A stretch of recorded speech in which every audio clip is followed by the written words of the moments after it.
So to create a table, i-issue niyo yung command na create table, then followed by your table name. For example, table name natin is student.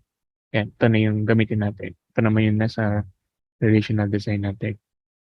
After that, open and close parentheses. And then, sa loob ng parentheses, dito natin i-define yung mga fields or attributes. Then, each statement ends with semicolon. No? So, it will denote lang the SQL na, okay, isang statement to. And then, later on, pag may tinype ka pa dito sa part na to, ibang statement na yun. Yeah. Then, you can write your code na one line lang, pero for readability, tsaka easily mag-debug, gagawin natin yung convention na ganito. So first, sabi natin may student ID.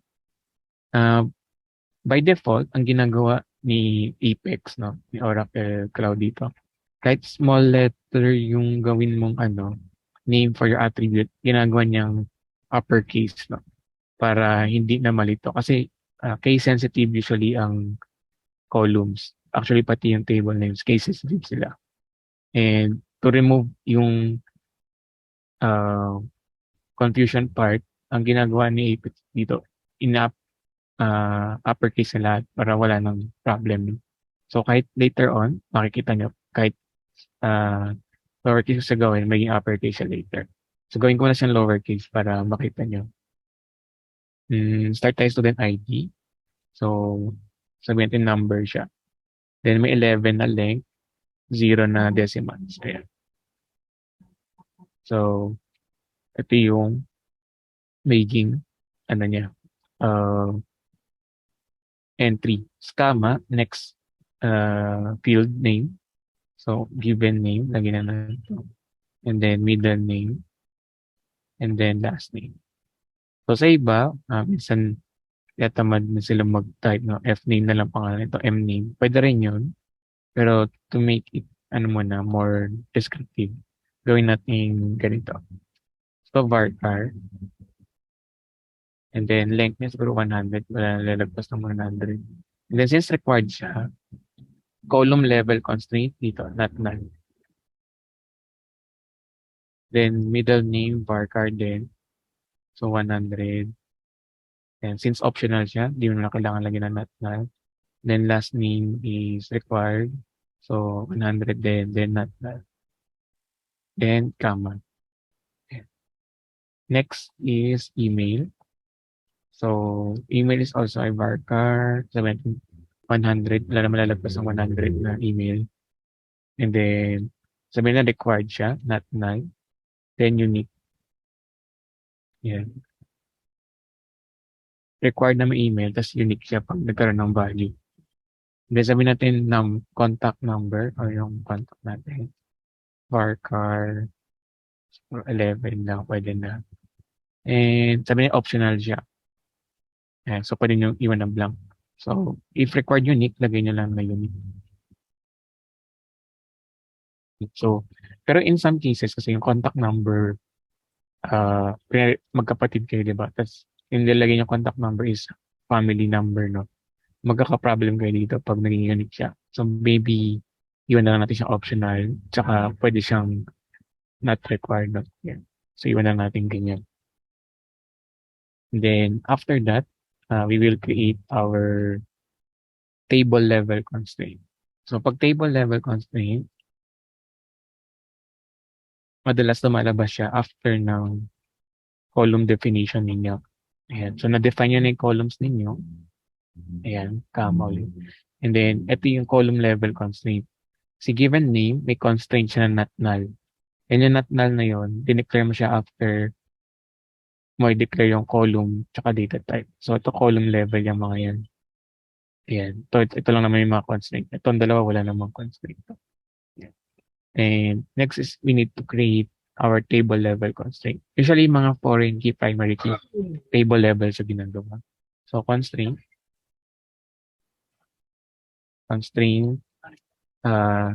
name of your constraint. So, student ID PK. Usually, we put suffix na PK to denote na primary key siya. So, ito yung name ng constraint na. Pag hinanap mo yung primary key, ito yung pangalan niya. Ito yung column na primary key, pero yung constraint na nagbibigay sa kanya ng primary key, ito yung pangalan. Kasi later on, mamaya gusto mong palitan, i-drop siya, palitan na yung primary key. Kailangan mo mahanap to. Although si Oracle nag-generate siya ng self-name, mahirap siyang i-debug if auto-generated ni Oracle. Kasi puro numbers yan, no? Sys underscore, tas mga number. Mahirap siyang i-identify. So, mas okay kung custom name na lang. Then, yung anong constraint nyo? Primary key. Tas anong column yun? Student ID. Ayan. And that's it. Ito na yun. So, meron na tayong table na student. Ito yung attributes niya. Then, student ID yung primary key niya. So, if you want to run this one, you can click on the run dito. Pag run kasi, i-run niya lahat ng script mo or lahat ng statements mo dito. Pag gusto mong itong statement ng i-run, pwede mong i-call yung control enter. Yan. So, control enter. Automatic kung nasa yung cursor mo na statement, yun yung i-run niya. So, control enter ko kanya. Ayan. So, ay dito pa, lumabas pala kanina. Yeah. So, na-create na natin siya kanina. Double enter ko kasi. So, to check kung na-create siya, pupunta tayo sa SQL object browser. No? So, i-save ko muna to para, kasi pag lumipat kayo ng tab, mawawala yan. So, 17 student table. Save ko lang para meron tayong reference. Punta tayo dito, object browser. Yan, nandiyan na yung student. And click nyo, ayan na yun. So, automatic in uppercase yan, no? Para iwasan yung case-sensitive error. Pero, in reality, case-sensitive talaga sila. So, and then yan, primary key yung student ID natin. So, ito yung mga, ayan, non-label, no, ito yes, no, yes. So, automatic na pag primary key, not null na siya. And then unique na rin yan. And as you can see, may interface dito na pwede mong gawin. No, pwede ka dito mag-add ng column, name ng column. Pero we need to understand or know how to create them manually. So again, to go to SQL object browser, click na itong SQL. Pwede select nyo lang to. Or click nyo buo. O balik kayo dito, parang homepage. Just click nyo lang to. Ayan. So yun yung table nyo ng student. So kung gusto niyo i-check kung na-create siya, pwede kayo mag-run ng describe command. Describe or desk lang pala. Desk na student. Desk student. Ayan. So papakita niya yung parang structure ng table. Kung nag-exist tong table na to, papakita niya yung structure. Ayan. So ito yung structure. Ayan, precision and scale. Ayan, yung sa number, diba 11, 0 nila yun. Precision and scale yung ibig sabihin mo. And that's it. Ito yung mga other things you need. Yung default is default value if meron. Comment if you put comment on your column. Ayan. So let's proceed. Okay na tayo kay student. We can create now enrollment. And if you want to check kung saan na-save yung SQL, kaya nandito siya sa Save SQL. Ayan. So click nyo lang yan if you want to retrieve yung code. Ayan. So if not, ayan, you can just then gawa ng bag. If you click save, magka-pop up naman kung which file name gusto mo siya save. Pag same file name, i-override nyo yung na-save previously. So let's proceed to enrollment na. Ang problem kay enrollment, meron tayong foreign key na reference doon. And since uunahin natin siyang i-create bago si course, magkakaroon tayo ng error kung ipo-perform natin siya. So gagawin natin na lang is create mo natin si enrollment tapos i-alter na lang natin siya later on. Ayan. So i-demo natin diretso yun. Pero kung ayaw niyo ng magka-error, and aware naman kayo dun sa schema, yung structure ng ano natin, ah, relations and entities, no? Pwede niyo muna unang i-create si course bago niyo i-create si enrollment para isang diretso lang. Pero to show you na mag-error siya, gawin natin siya na enrollment muna. So, create table enrollment. Open and close parenthesis pa rin, the semicolon sa dulo. Tapos, same, no? Student ID. So, I'll just use capital since capital naman yung ginagamit lagi ni Apex, no? So, 11.0. Again, dapat same yung data type nung pinanggalingan yung table, no? So, number 11, precision 0 scale, student ID, same name din para hindi nakakalito. Yung same name doesn't necessarily need na they are the same, pero mas better kung same sila para mabilis natin siyang kung nabasa natin na parehas silang student ID, may idea na tayo na they're related. No? Ayan. So, comma. Then next is course ID. So, si course ID gagawin ko number na lang. Then sabihin natin 5 lang yung ano niya, max value. Ayan. Then meron kang grade. Ito gawin kong decimal. Pwedeng decimal yan. So, 3 to 3 digit maximum 2 yung ah, fraction niya. No? So, ayan siya. And then, table level constraint. Ayan. Before that, kailangan si grade is required. So, not null dapat to. Every time na natapos yung course, dapat may grade siya. No? And since pag unang enrollment, wala pang grades yung student, i-default natin ng 0 muna sila. So, meaning, 0 muna. And then, pag natapos yung course, i-update na lang siya kung ano yung magiging totoong value. Ayan. Or you can set a different value. For example, -1. Para alam mo na pag -1, meaning, since di naman ginagamit yung value na yun sa totoong grade, may idea ka na yung mga naka-1 na entry are all enrolled, ongoing pa yung nila, term. So, pag napalitan na siya ng positive values or 0, meaning, na siya, tapos na yung term, no? Nabigyan na siya ng grade.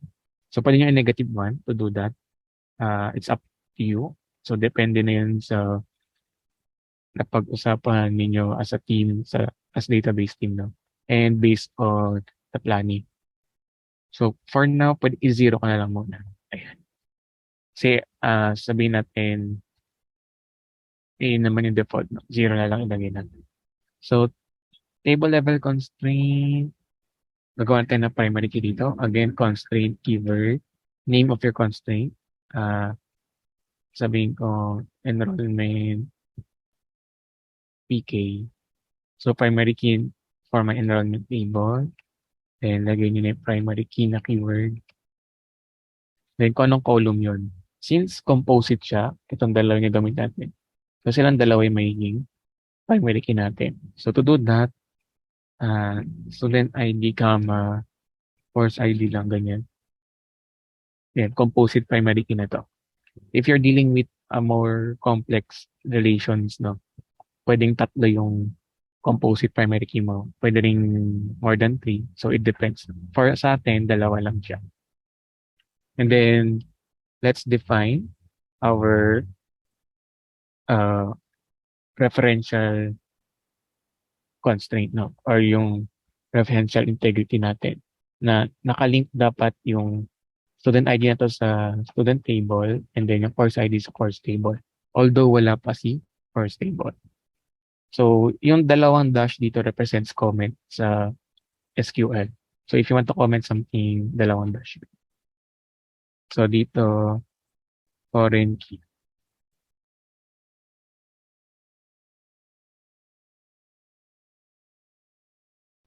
So, constraint.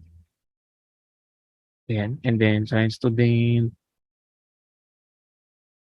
ID FK to denote na foreign key siya. then foreign key na keyword, foreign, then saan siya galing, or anong ano siya, anong column, or anong attribute. So, student ID. So, ito represents this one. Ayan. Then next is yung keyword na references. References. Yung references, magsasabi kung saan galing tong student ID na to.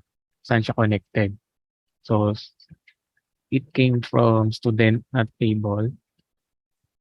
And then, sa student table, anong pangalan ng attribute na yon or column? Student ID rin. Ayan. So, usually name them same para hindi nakakalitan, no? Although, pwede mo siya actually palitan. Kunyari, iba yung pangalan dito. So, iba rin yun sa ano, student table, no? Pero, mahirap siyang i-digest, no? Or isang tingin lang, isipin mo ba kung sino yung connected dito.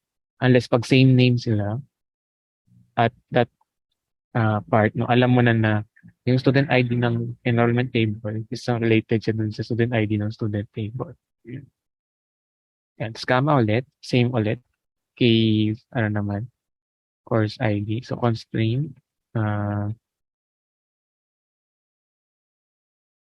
course ID, FA, foreign key, then foreign key, keyword, tapos course ID. Tapos saan siya ulit galing? References from course, and then course ID. Ganyan. So, itong part na to, magkaka-error tayo kasi nag-reference tayo ng course ID sa enrollment table, pero yung tinawag mong table sa course, hindi pa nag-exist, no? Hindi pa siya nag-exist. Ayan. So, pag niran natin to, control enter. Ayan. So, you have error. Magkaka-error tayo. Kasi hindi pa nag-exist tong part na to. And pag chinek nyo sa browser, save ko muna, no? Then check natin kung na-create talaga siya or hindi. Enrollment table. Balik tayo dito. SQL browser. Kaya wala siya, no? Hindi siya na-create kasi nga may error tayo.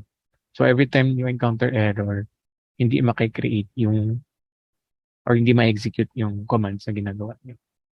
So, i-load ko ulit yung enrollment table dito. And then, since wala pa, hindi pa to gagana lahat. No? Sayang. So, i-comment na muna natin. Ayan. So, yun yung nagkakos ng error rin. Actually, ito lang part na to, no? Since nung table ng student na create na natin, pwede na itong ibalik. Pero to perform alter later, so gawin na lang natin siya sa alter na command. So, save ko lang to and then run na natin. Invalid line. So, ba't siya invalid? Check. Kasi may comma dito. So, wala na akong next na constraint, di ba? So, dapat wala nang comma yung last na statement dito. So, save ulit natin and then run.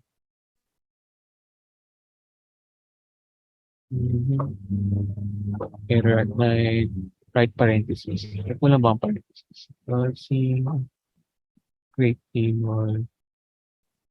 Baka itong not na nag-ano. Ay, mga default 0 at primary key. Okay, run natin. Okay, doon lang sa default, no? Na, una default bago not null. So, save ulit natin to. And that's it. Na-create na yung enrollment table natin. So, go to your SQL browser. Ayan na si enrollment table. Ayan. So, default value, nakita na may 0 na dyan. Then, dalawa yung primary key niya. So, next is create na natin si course. No? So, same pa rin. Same pa create pa rin dyan. Create table pa rin. Then, course. open and close parentheses, then semicolon. Then in this part, course ID, then number pa rin siya. So we need to follow na 50 siya from the previous one. And then title. So varchar 100. Required natin yan. And then unit, certain to integer. Tapos not null din. Yan. And then after that, table level constraint. So constraint. And so constraint, name of constraint for ID primary key. Yan. And then primary key. Tapos name ng column which is course ID. Yan. Then save natin. Course table. Save. And then run. The table created. When you go back to your SQL object browser, nandito na si course. And then these are what we have added now. You can put default value sa unit since sa natin default value ng isang subject 1, laging 1, no? Mas, or laging 3, tapos special lang yung 2, 1, ganun. So, pwede nyo gawin yan. And then, next is we need to alter our enrollment table to perform the referential integrity dito. Since di natin siya ginawa kanina. Kasi nagka-error tayo because the course table is not yet existing. So, balik tayo sa commands. And then, perform na natin yung alter ng table. So, to edit yung table nyo, lagay nyo lang alter table. Then, name of table. So, enrollment. And then, after that, ano yung gagawin nyo? Mag-add tayo ng constraint. So, pwede kayo mag-add, mag-drop ng column, mag-rename ng column. So, tayo, mag-add tayo ng constraint. Constraint. Ayan. And we did not put any referential integrity no first part.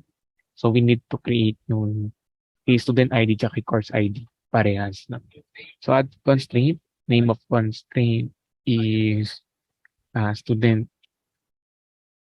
ID foreign key. And then, constraint name for foreign key. Anong column? Student ID. Hitan ko ng konti para makita. Ayan. And then, references. Saan siya galing? Galing siya sa student na table. Then, na may column na student. Then, student ID.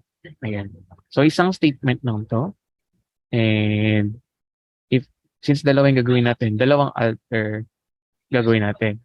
So, alter table ulit. Alter table enrollment.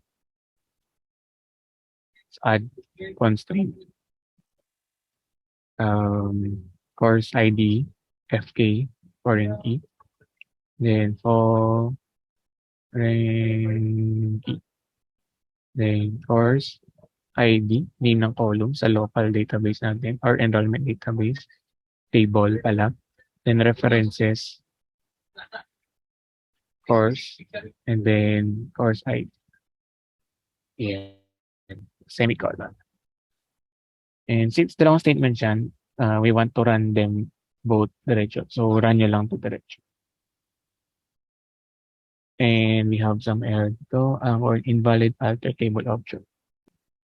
Try natin, i-run lang muna ito. Okay. Then ito lang. Baka gusto nila nahiwalay lang sila. Okay, gusto lang nila hiwalay sila. Yan. So, save ko na to.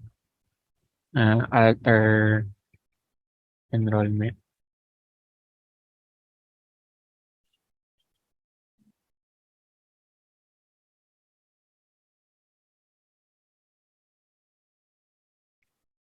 Ayan. And then, punta tayo sa object browser natin. Okay na, ha? Let's wait. Ayan. Enrollment course. Enrollment. Ayan. Hindi natin ito makikita dito, pero table SQL. Modify. Try natin i-describe yung table.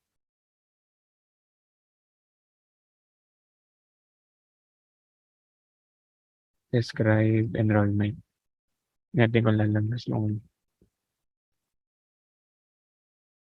okay, primary key, default value ng comment. So, wala, no? Ah, hindi siya kita dito. So, may other commands to retrieve yung mga foreign key tsaka primary key. Pero, wala pa tayo doon. So, leave ko muna yan. Ang best way to check kung nagkaroon nga ng referential integrity is i-drop mo si student. So, i-drop ko si student. Since may referential integrity siya dito, um, pwede magka-error siya. Run natin. Ayan. So, may error kayo. Hindi natin siya madadrop kasi meron siyang connection, no? Si enrollment may connection kay student. And with that, hindi kahayaan ni database ni Oracle mag-delete, no? Unless tanggalin mo muna yung ano dito, constraint na yun bago mo siya ma-delete. Although wala pang data, no? Sa columns pa lang may constraint na siya. So hindi kahayaan ni Oracle na i-drop yung mga connected na tables. No?